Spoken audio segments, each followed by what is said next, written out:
Hello mga Lodi Cakes! Gusto ko lang i-flex itong gulayan ng tatay ko. Actually parang hindi siya gulayan kundi talungan kasi puro talong ang tanim. Medyo seryoso nga ang boses natin for today's video. Maliban kasi sa gusto ko i-flex ang gulayan ng tatay ko ay gusto ko rin i-flex kung anong buhay meron kami. Dayo nga lang kami pala dito sa Palawan taong 1989. Wala silang kapera-pera at hindi pa ako pinapanganak. Pareho ding hindi nakatapos ng pag-aaral ang mga magulang ko at high school level lang. Kung saan-saan nga sila nakipag-arawan noon para lang makakain at makabili ng pangangailangan nila. May time pa nga na saging na saba lang ang kinakain nila maghapon. At nung time nga na pinanganak ako, ay halos walang gatas ang nanay ko kasi wala silang makain. At ang bahay na tinitirhan namin ay salidap lang ang dingding at halos matutumba pa. Pero alam niyo ba mga Lodi Cakes, bilib ako sa mga magulang ko. Dahil maliban sa matatyaga at madiskarte, ay mabubuting tao. Yung diskarte nila ay hindi nila ginagamit para makapanlamang ng kapwa. At habang lumalaki kaming mga anak nila, ay tinuruan nila kaming huwag mantapak ng ibang tao. Dumiskarte daw kami ng tama at huwag manlalamang ng kapwa. Ang buhay daw ay parang gulong. Pwede kang nasa ibaba, pwede ka rin nasa itaas. At kung nasa itaas ka na, huwag kang manglalamang ng kapwa. Dahil baka bumaliktad ang mundo at ikaw naman ang malamangan. Wala mang may pamanang kayamanan sa amin ng aming mga magulang, ay malaki na ang pasasalamat ko sa aral na itunuro nila sa amin. Kami ng mga anak nila ang didiskarte kung paano paunlarin ang buhay namin. Nakakatuwa nga na hanggang ngayon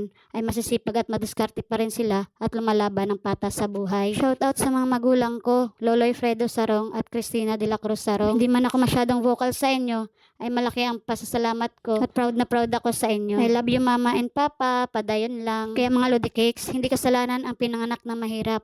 Ang kasalanan ay kung mamamatay kang mahirap pa rin. Thank you at tinapos mo ang video na ito. Kita-kita tayo sa aking next vlog.